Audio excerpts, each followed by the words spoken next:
Many factions exist within the world of Fallout. These are groups that have banded together through shared ideals, goals, and beliefs. Some aim to rebuild civilization, others seek power, and a few are just trying to survive by any means necessary.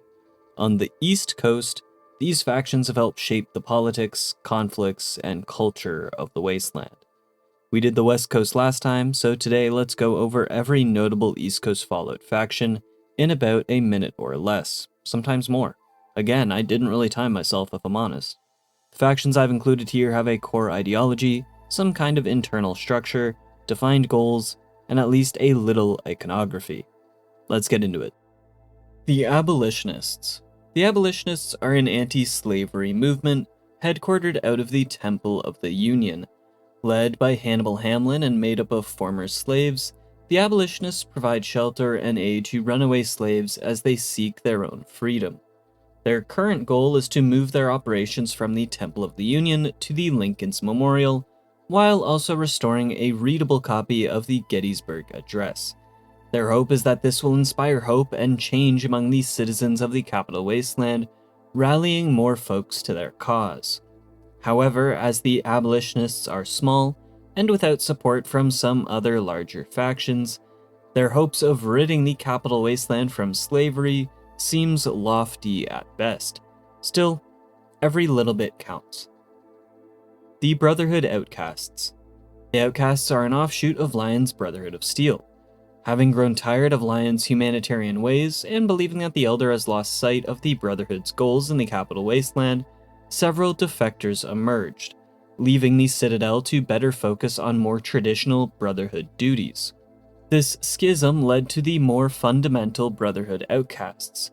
Under the command of former Paladin Henry Kasdan, the Outcasts wished to not only seize ancient technological relics, but also re-establish contact with Lost Hills to have Lions court-martialed for his suspected abandonment of Brotherhood values. In their eyes, the Outcasts were the true Brotherhood of Steel. The group would become defunct after a young Elder Arthur Maxon managed to convince the Outcasts to rejoin the Brotherhood, unifying the East Coast Brotherhood of Steel. Lion's Brotherhood of Steel. Lion's Brotherhood is the chapter of the Brotherhood of Steel helmed by Elder Owen Lyons in Fallout 3. They were sent eastwards from the main Brotherhood detachment in Lost Hills to recover advanced technology from the ruins of Washington, D.C. However, Lyons shifted the group's priorities toward eradicating the local supermutant population and activating a nearby water purification project. This ideological split led to a rift with the main Brotherhood leadership back west, who saw Lyons' actions as a betrayal of the Brotherhood's core mission. The core Brotherhood group back home would cease all communication with Lyons. Operating primarily from the Citadel, a repurposed section of the Pentagon, Lyons Brotherhood developed strong ties with locals, even accepting new recruits from outside traditional Brotherhood ranks. Their presence in the Capital Wasteland was marked by humanitarian efforts and direct conflict with those deemed hostile to Wastelanders.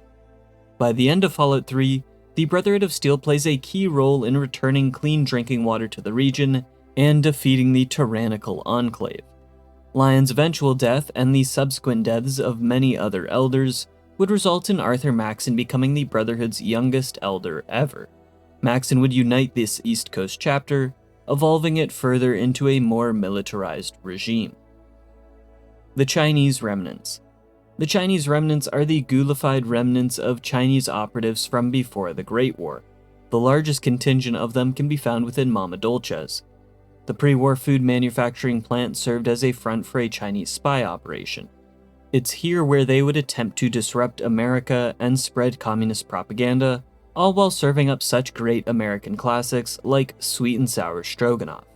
However, following the Great War, the Chinese spies stationed at the factory who survived were left without orders. As such, they are perpetually standing guard at the old factory. I'm certain it gets lonely. August and Eden Enclave. Following the destruction of the Enclave oil rig, remnants of the Enclave went eastwards. Beckoned by someone called President John Henry Eden, these remnants soon found themselves across the country, in the Capital Wasteland, at a secret government facility called Raven Rock. There, the Enclave re-established itself, continuing its previous mission of American restoration through technological superiority, authoritarian control, and the purity of man. Two leaders emerged. Colonel Augustus Autumn would be in charge of the human forces, and President Eden in charge of the robotic forces. It wasn't long before they set their eyes on Project Purity, taking control of it from some random local scientists and some random kid vault dweller. But it's here where a disagreement on how to best utilize the project resulted in the Enclave mutilating itself. Autumn believed that clean drinking water was enough of an incentive to convince the local wasteland population to devote themselves to the Enclave. Eden, on the other hand, in good old Enclave fashion, wanted to infect the water purifier with a modified strain of FEV, hoping to eradicate all life exposed to radiation, or FEV. Aside from internal strife, they also met a capable fighting force in the form of the Brotherhood of Steel. Thanks to the Steel's massive Liberty Prime robot, and with help from the Lone Wanderer, the Enclave would be defeated at not just Raven Rock and Project Purity, but also not long after at Adams Air Force Base. For a second time in Wasteland history, the Enclave would be destroyed. However, small remnants continued to operate in the region and beyond, indicating the faction's complete eradication was not quite guaranteed. The Family. The Family are a reclusive group of cannibals living in the Meresti metro station. Led by a man named Vance, the group presents itself not quite as a gang, but rather a kind of cult or support network built around a strict moral code. Vance believes that their cannibalistic urges can be controlled and channeled through sheer discipline and community. He has crafted a semi-religious philosophy, likening his followers to vampires. They're not monsters, but mythical creatures. The Family satiates their cannibal cravings by drinking blood. While at times this can come through murder, the Family justifies their actions through their own survival. They only kill what they consume. Many of its members were once outcasts, criminals, or addicts who turned to cannibalism to survive. Vance offers them structure and identity, helping them suppress their violent impulses and giving their condition a sense of meaning. While feared by nearby settlements, notably Arfu, a truce can be brokered between the two groups, showing that, despite their nature, the Family is not entirely beyond reason. The Pit Raiders. The Pit Raiders are the dominant faction in the ruins of Pittsburgh, Pennsylvania. They are led by Ishmael Asher, a former Brotherhood of Steel soldier who is presumed dead during the Brotherhood's Scourge of the Pit. After surviving the battle, Asher gathered other survivors and took control of the area. Under his leadership, the Raiders established a functioning steel mill, making the Pit one of the few post-war industrial centers on the East Coast. This was achieved through the use of forced labor, or slaves. The Pit's population is divided into two main groups: raiders who serve as enforcers and overseers, and slaves who operate mills and perform other labor under harsh conditions. The city also suffers from a localized disease known as the troglodyte degeneration contagion, which causes severe physical and mental degeneration, eventually resulting in the creation of hostile trogs. Asher maintains that the slave system must remain in place until a cure is developed for the TDC. The Regulators. Not to be confused with the Regulators of Adidum, the Capital Wasteland Regulators are in fact good guys. The Regulators are a vigilante faction operating in the Capital Wasteland. Led by Sonora Cruz, they are self-appointed enforcers of justice who target raiders, slavers, and other criminals, operating outside of any formal government or legal system. They reward their members with bounties, offering caps for the fingers of deceased evildoers. Riley's Rangers. Riley's Rangers are a small group of mercenaries operating in the ruins of Washington, D.C. The group is led by a woman named Riley. She founded the Rangers to make a difference in the wasteland, clearing out hostile zones of super mutants and mapping out the urban ruins of DC. Sometime prior to the start of Fallout 3, during a mission to map out the ruins of Vernon Square, Riley's team was ambushed by a group of super mutants, with much of the squad becoming trapped. Though small in number, Riley's Rangers stand out as being one of the few factions doing good, very unlike the next faction we'll talk about. Talon Company. Talon Company are a ruthless mercenary outfit operating across the capital wasteland.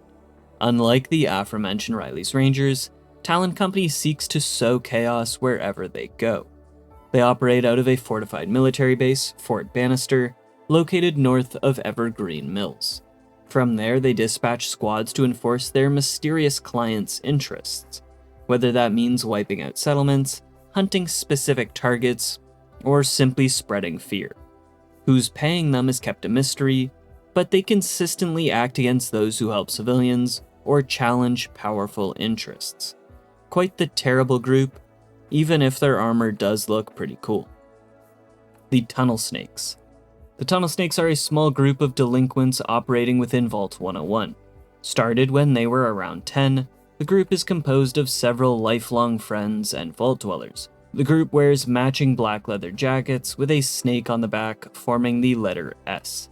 While they present themselves as tough and rebellious, the Tunnel Snakes don't actually engage in any kind of criminal behavior or serious violence. Their antics are mostly confined to posturing and minor harassment, particularly aimed at other Vault residents, notably Amada and the Vault Dweller. Though it would seem that after the Lone Wanderer escaped Vault 101, the Tunnel Snakes' membership declined. When Butch is encountered at Rivet City later in the game, he reminisces about starting the gang back up again. Sudden Death Overtime. Sudden Death Overtime is a small-time raider gang that wants to bring hockey back to America.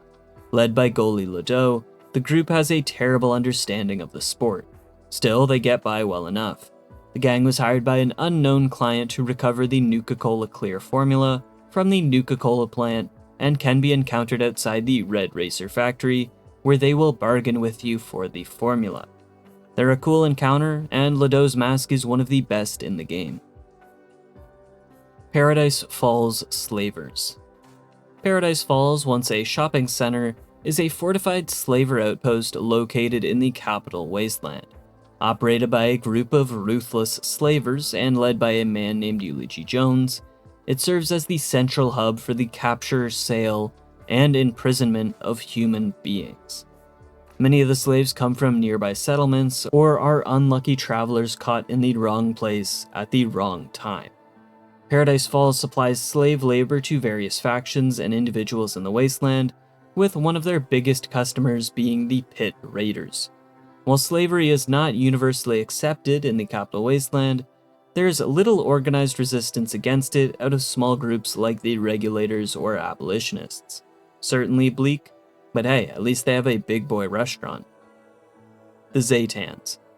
Zetans are a mysterious extraterrestrial alien species featured throughout the Fallout series, and most prominently in Fallout 3's Mothership Zeta DLC.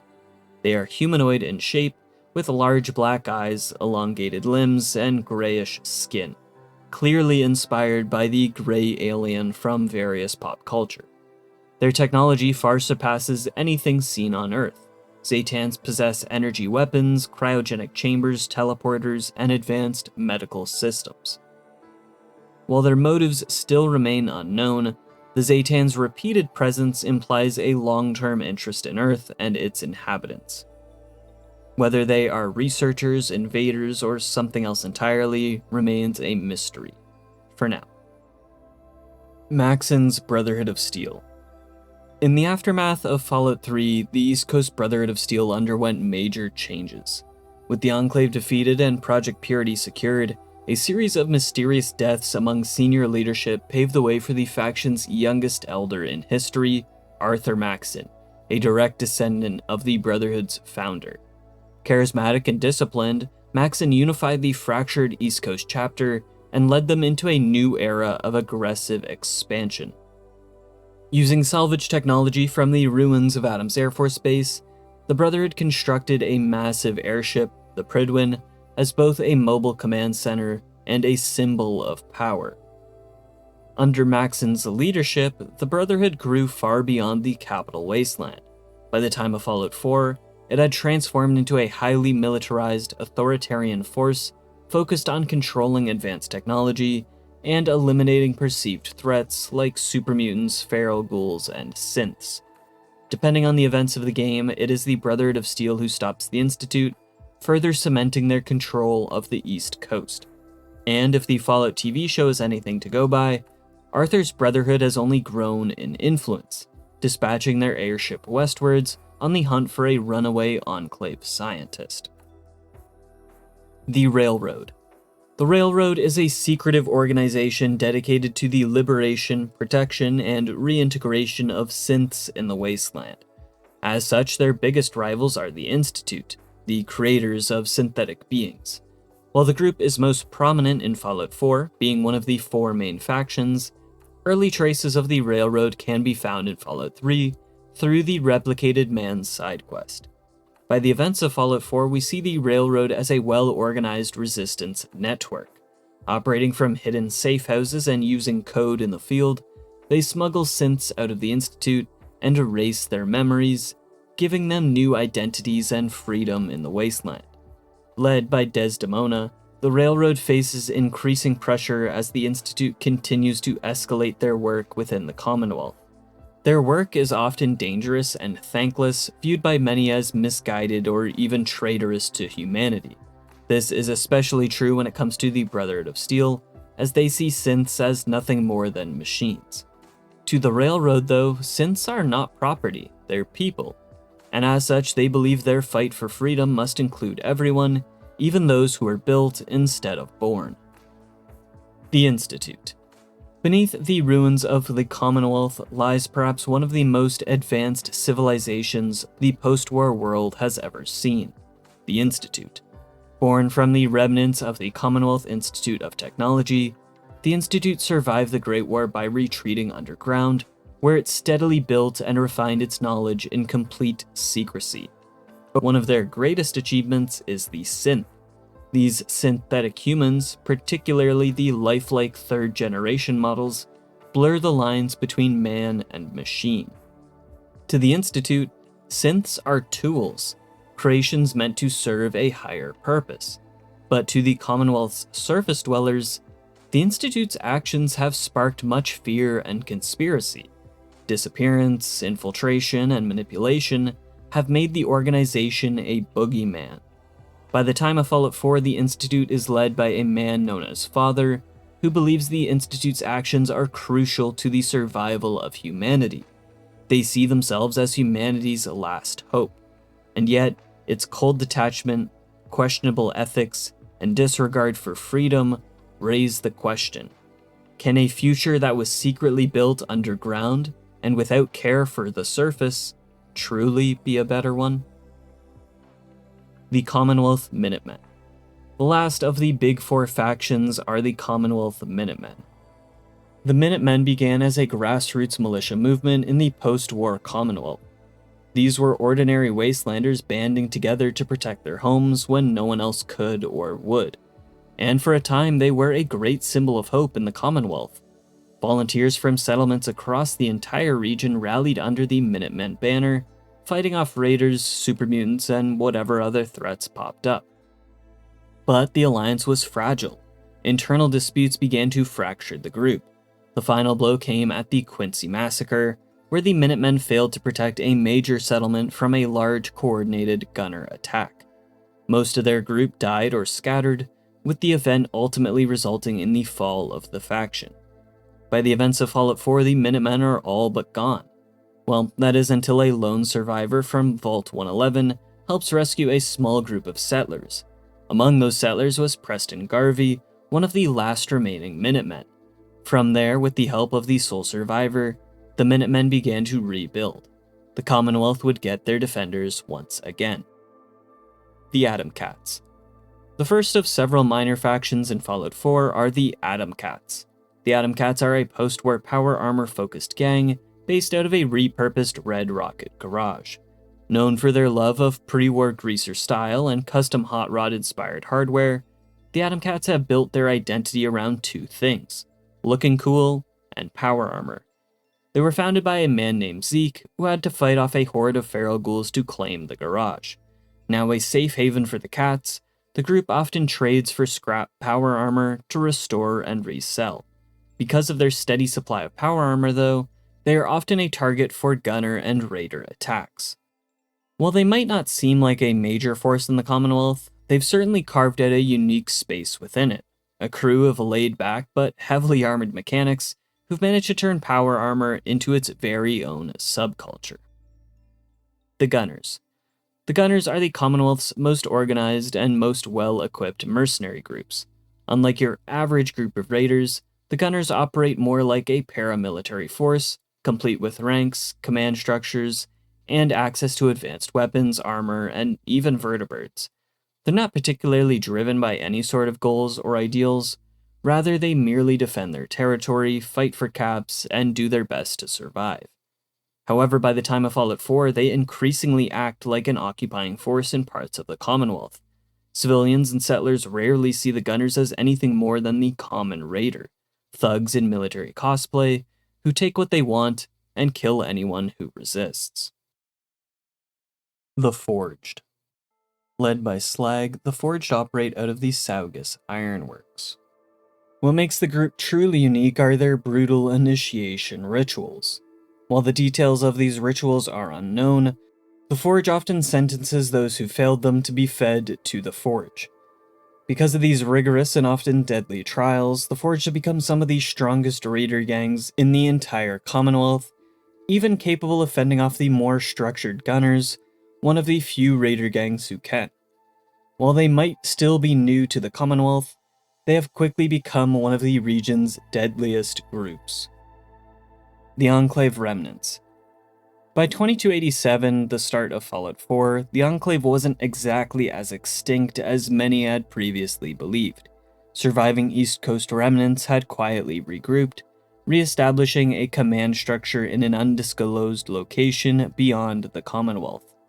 From this hidden base, they launched an expedition into the region with two goals: reclaim lost Enclave technology and establish a permanent foothold. Field headquarters were set up in the glowing sea inside of the ruined Atlantic offices under the command of Officer Elias. Supporting their operations were 3 forward camps spread across the Commonwealth. There they studied Mirelurk DNA, experimented with the local flora, and planned to deploy iBots to reintroduce Enclave propaganda. While the Enclave weren't back in full force, they had clearly managed to survive the Adams Air Force massacre. The Church of the Children of Atom. While making an appearance in Fallout 3, it took nearly a decade for Confessor Cromwell's teachings to turn the Church of the Children of Atom into a full-fledged faction. The Church worships radiation as a divine force, praising a deity dubbed Atom. They believe that radiation, rather than a destructive force, is more of a tool of creation. To them, the Great War was a divine event. It is in the Commonwealth that a sect of the Church found sanctuary within a crater in the glowing sea, led by Mother Isolde.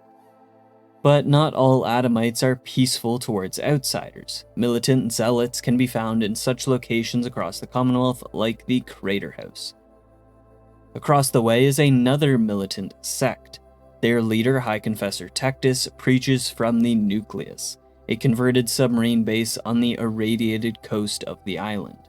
This branch, while willing to work with some inhabitants of the island, are ultimately more aggressive with their faith than some of the more peaceful groups. The Church of the Children of Atom is definitely the biggest post-war movement on the East Coast. The Triggermen. The Triggermen are a group of organized crime syndicates. They stylize themselves after Boston's pre-war crime families. This is likely due to several ghouls in their ranks who once participated in such organizations. Unlike many other criminals or raiders in the wasteland, the Triggermen seem to follow some sort of code of honor. Deals are honored, old grudges are respected, and not every job ends in guaranteed bloodshed. Despite this civility, the Triggermen are still criminals dabbling in chems, gambling, and other shady endeavors, like managing the robotic races at Easy City Downs. The Pillars of the Community. The Pillars of the Community are a small cult hosted out of the Charlesview Amphitheater. Led by the charismatic Brother Thomas, the group promises salvation and a better life to anyone willing to listen. Their missionaries roam nearby settlements, handing out flyers and inviting wastelands to discover the truth. In reality, however, the Pillars are nothing more than a front for a crude extortion racket. New recruits are pressured to surrender their worldly possessions under the guise of spiritual cleansing, and those who hesitate are met with veiled threats, or sometimes violence. As of late, though, Thomas's operation has been gaining the attention of some unwanted investigators. Acadia. I debated on Acadia's inclusion because it's kinda like a settlement, but I think it could also be considered a faction. Sitting atop a mountain on the fog-covered island is Acadia, a secluded sanctuary for synths seeking freedom. Established before the events of Fallout 4, Acadia is led by Dima, an experimental synth developed by the Institute alongside Nick Valentine.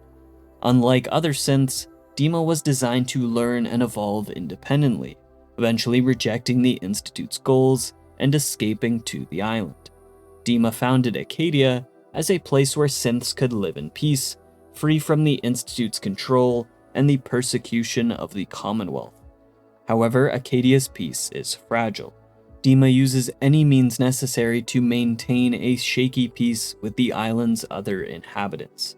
The discovery of these actions and secrets ultimately lead the sole survivor to decide the fate of Acadia.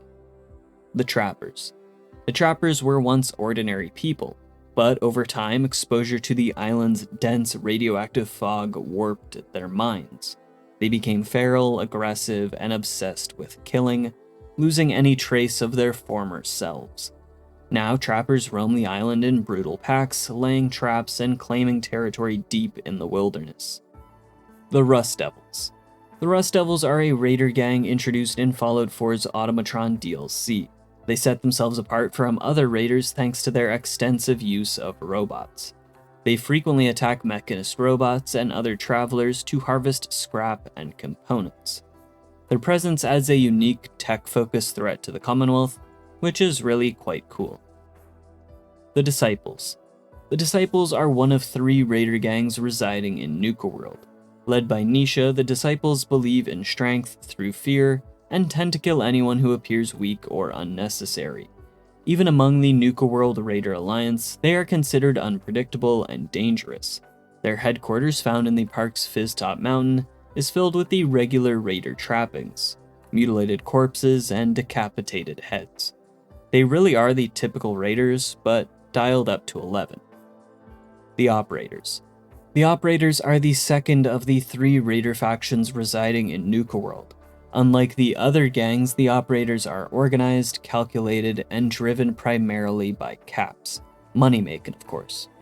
Led by the sibling duo Mags and William Black, the Operators operate out of the Parlor, an old dinner theater. While still raiders, the Operators have a level of discipline and professionalism rarely seen in the wasteland. The Pack. The Pack is the last of the 3 raider factions in Nuka World. Unlike the calculated Operators or the violent Disciples, the Pack values strength and dominance, likening their power structure to that of the animal kingdom. They believe the strong should rule, and the weak should obey, living by a kind of primal code. The Pack occupies the Bradburton Amphitheater, and is led by the current alpha, a guy named Maxon. While the Pack may seem erratic, there does seem to be a method to the madness. Taggerty's Thunder. Taggerty's Thunder began as a U.S. Army Ranger unit under the command of Lieutenant Elizabeth Taggerty. They were based in Appalachia in the days leading up to the Great War. Shortly after, Taggerty made contact with Roger Maxon, the founder of the Brotherhood of Steel in California. Due to their friendship and a bit of persuasion, Taggerty agreed to integrate her unit into the growing Brotherhood of Steel movement. From that point forward, Taggerty's Thunder formally became the Appalachian chapter of the Brotherhood of Steel. Appalachian Brotherhood of Steel. After establishing Camp Venture as their base through the harsh winter of 2077, Taggerty's Thunder began to fully embrace Captain Maxon's vision for the Brotherhood of Steel.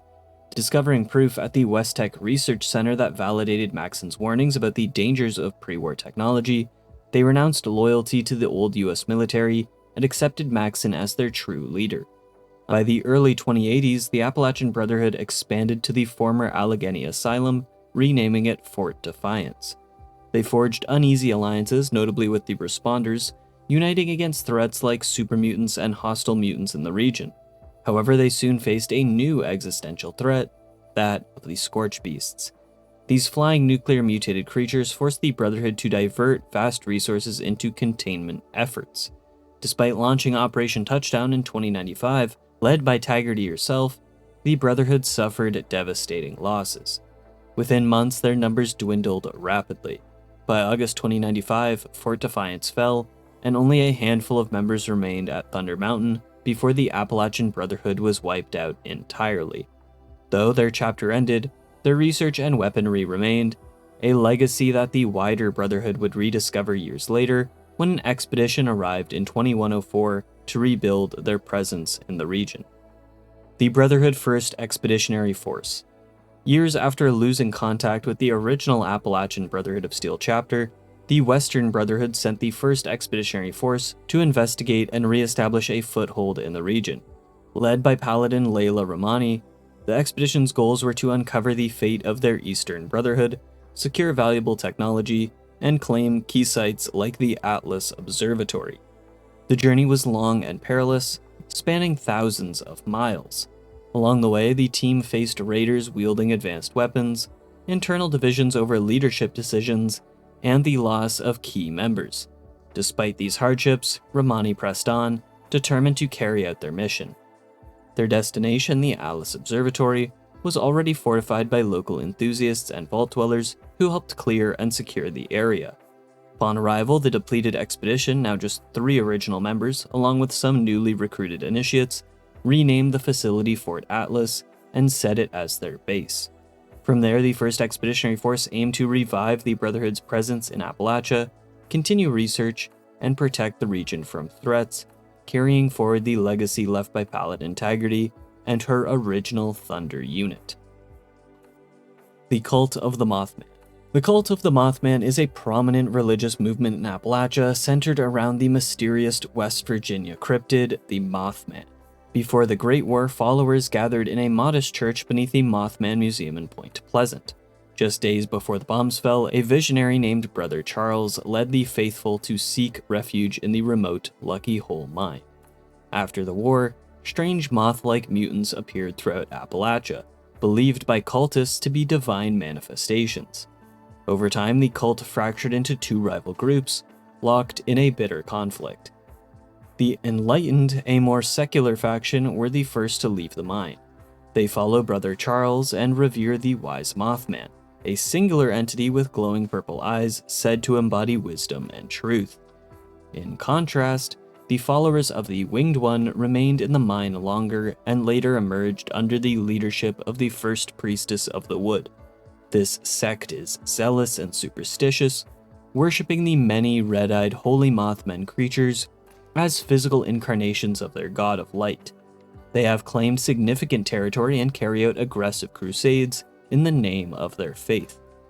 The Enlightened are definitely a lot more chill. Modus Enclave. In the years before the Great War, Secretary of Agriculture Thomas Eckhart funneled massive government resources into the secret construction of the White Spring Congressional Bunker beneath Appalachia's White Spring Resort. Pitched as a continuity shelter, it was in truth a secret enclave base. When the bombs fell in 2077, Eckhart and a small group of officials reached the bunker. Cut off from Enclave command, Eckhart seized control, purged dissenters, including fellow cabinet members, and declared himself the leader of their little enclave. Consumed by his obsession with eradicating communism, Eckhart set his sights on Appalachia's nuclear silos. He empowered Modus, the bunker's advanced AI, to assist in raising the region's DEFCON status. His plans led to the release of Liberator robots, super mutants, and scorch beasts into the region. However, dissent within the Enclave led to a revolt and an attempt to destroy Modus. The AI retaliated, releasing toxins and sealing the bunker, killing all within, including Eckhart. Alone, Modus slowly rebuilt. It cleaned the bunker, buried the past, and waited, though it still needed human help. When Vault 76 opened in 2102, Modus offered fast-track Enclave membership to new dwellers, prepping them to serve the secretive faction. The Free States. The Free States began as a loose coalition of pre-war anarchists around Appalachia, distrustful of government motives and fearing nuclear war. They built bunkers scattered across the region, visiting the town of Harper's Ferry for supplies. However, locals resented the Free States' presence as their militant behavior scared off tourists and strained community relations. Before the war, many viewed the Free States as extremists and traitors. Emerging from their bunkers in mid-2079, the Free States quickly reclaimed Harper's Ferry, fortifying it as a key fortress and trading hub. However, the release of Scorched Beasts devastated the region, destroying Harper's Ferry. And while the Free States would attempt to craft some countermeasures, they were ultimately wiped out by Scorched Beasts and the Scorched Plague. The Order of Mysteries. In order for his actress wife Shannon to get the role of the Mistress of Mystery, Frederick Rivers secretly built a fully functional lair beneath their riverside manor and trained her in all sorts of martial arts. These tools would come in handy when raiders attacked their daughter, Olivia. Shannon's training allowed her to swiftly defeat them. This inspired the creation of the Order of Mysteries. Shannon would take in orphan girls and train them in stealth combat. The Order was successful for several years, disrupting raider operations in the region. However, their downfall began when Olivia was passed over for a promotion. Insulted, she started to plan the Order's demise. She would collaborate with raiders, giving them the intel needed to ambush and kill many mistresses. Mistri? I don't know. In a familial confrontation, Olivia fought a final battle with her mother in the mountains. Though Shannon was mortally wounded, Olivia's victory was short-lived, as her raider allies turned on her, ending the Order of Mysteries for good. The Responders. In the aftermath of the Great War, a group of dedicated first responders in Appalachia organized themselves into the Responders, a faction committed to providing aid, law, and order in the chaotic wasteland. They established key outposts across West Virginia, with Charleston becoming the heart of their efforts in rebuilding society. The Responders offered survival training and humanitarian aid to refugees striving to restore some semblance of civilization amid the devastation. Their mission faced a significant challenge, though, with the rise of raider gangs. The Responders suffered a crushing blow on Christmas Day 2082, when raider forces destroyed the Summersville Dam, causing a flood that decimated much of Charleston, and forcing the Responders to relocate at Morgantown Airport. From Morgantown, the Responders rebuilt and expanded, forging alliances with the Free States and the Appalachian Brotherhood of Steel. However, the emergence of the Scorched Beasts and the Scorched Plague would eventually, like much of early post-war Appalachia, lead to their downfall. In response, the Responders formed an elite squad called the Fire Breathers to combat the Scorch, but internal tensions and dwindling resources made their efforts an uphill battle. Despite desperate attempts at vaccine research and defense, their outposts fell one by one, culminating in the destruction of the Morgantown Airport in 2096 and the near extinction of the Responders. The Sons of Dne.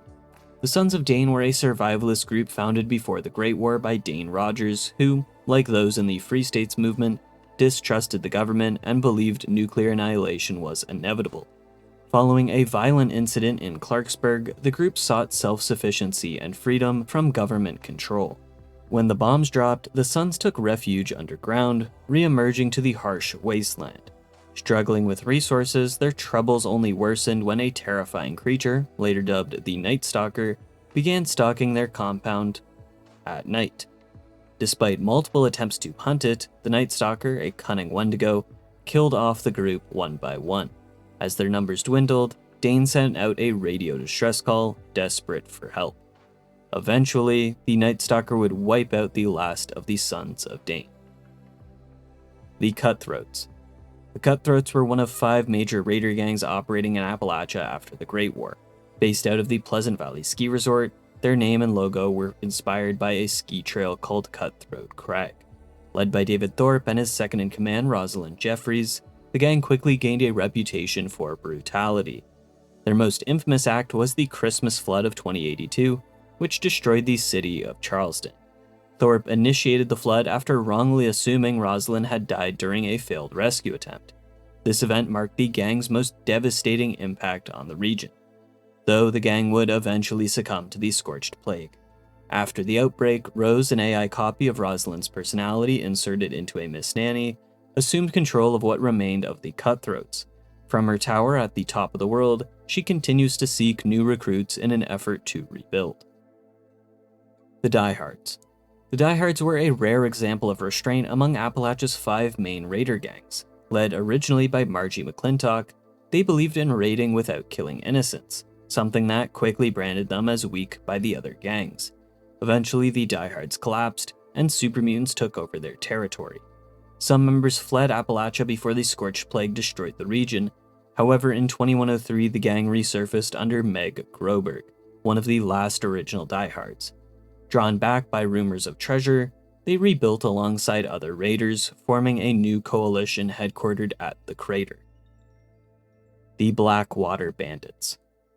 The Blackwater Bandits were one of the original raider gangs in Appalachia, notorious for their stealth. They made their base at Blackwater Mine, a pre-war uranium site. Their downfall came from carelessness. A member tampered with machinery while drunk, triggering a radiation leak. Most members either died or became feral ghouls, ultimately leading to their demise. The Gormans. The Gormans were another one of 5 original raider gangs that roamed Appalachia after the Great War. Infamous among raiders, they were known as cannibals. They eventually broke away from the other raider gangs and set up a base at Bolton Greens, but their isolation led to internal collapse. When members began to go missing, suspicion turned towards their leader Morris Stevens. The discovery of a partially eaten gang member in Morris's quarters was a direct violation of their only rule: never consume your own. The gang exiled Morris and his wife Edie. They retreated into the nearby Wendigo Cave, I doubt it was called that at the time, where Morris completed his descent into monstrosity by consuming Edie and transforming him into the progenitor Wendigo. The fate of the remaining Gormans is unclear, though the rumor is that they ended up eating each other. The Trappers. The Trappers are the last of the 5 main raider gangs of post-war Appalachia. They were known for their hunting, tracking, and traps. Their primary camp was at the Devil's Backbone, where they could ambush travelers along the nearby roads. However, their existence came to an end after a supermutant raid from the nearby Huntersville eradicated much of the group, with any survivors fleeing the region. The Crater Raiders. Not quite done with raiders yet. In fact, we have a lot more. Crater Raiders are the reformed and reorganized version of the Diehards Raider tribe. Led by Meg Groberg, a hardened survivor, the remaining Diehards and new recruits fled the Scorched Plague-ridden Appalachia in search of safety and strength.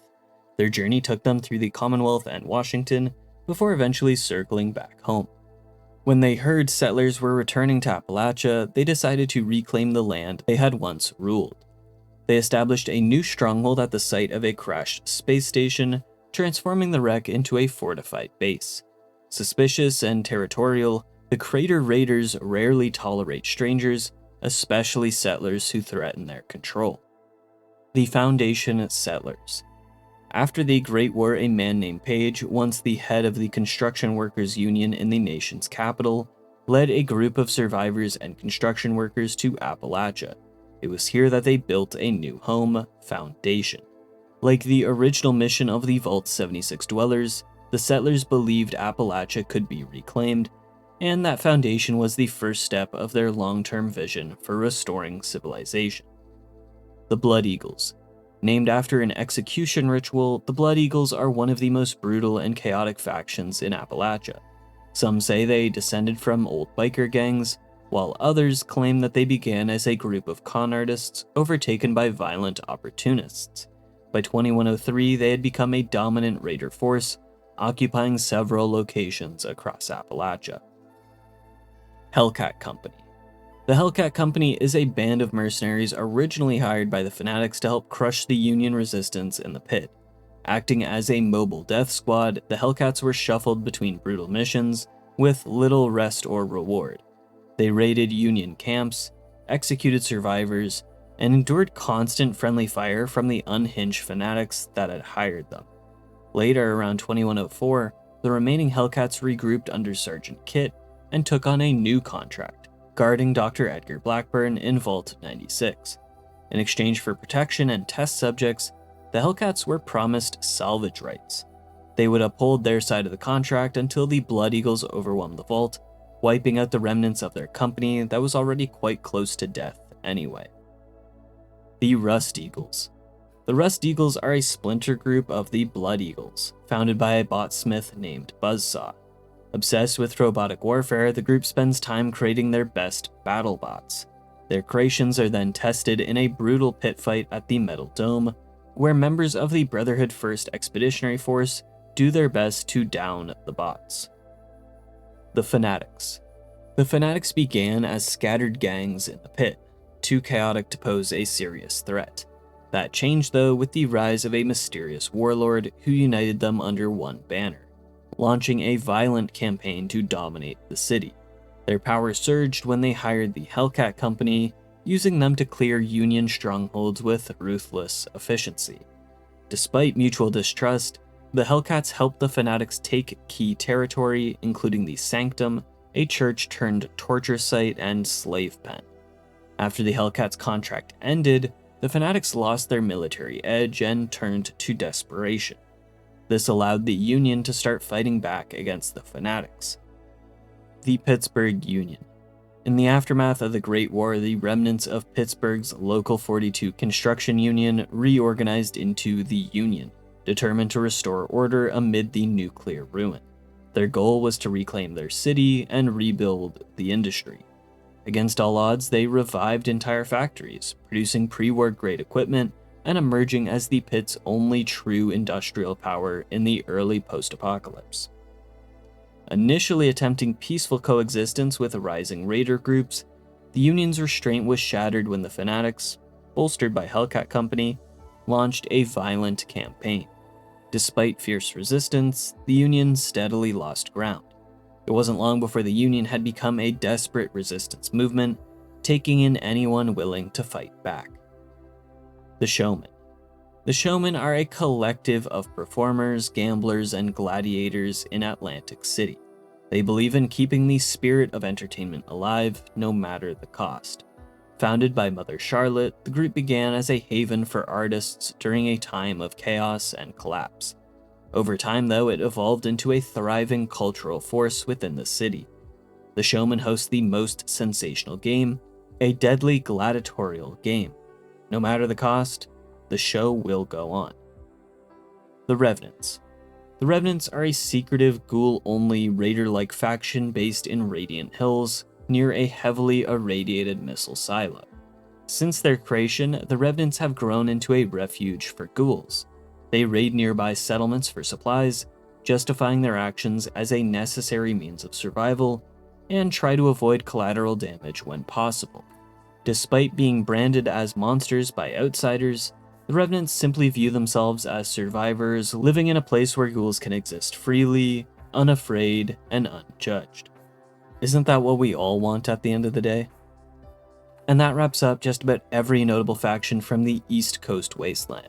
From raider gangs to reclaimers of the old world, the Wasteland is filled with folks from all walks of life, each with their own goals and desires. Whether they rise, fall, or fade into obscurity, each of these factions have left their mark on the Wasteland. That's all from me today, folks. If you like the video, be sure to share and subscribe. Which Fallout faction is your favorite? Join the Discord. Have a good rest of your day. Cheers. What you listening to, son? I don't think you like it. Well, why not? I like this new generation of music. The thing about happiness is you only know you had it when it's gone. I mean, you may think to yourself that you're happy, but you don't really believe it. Focus on the petty bullshit or next job or whatever. It's only looking back, by comparison with what comes after, that you really understand that's what happiness felt like.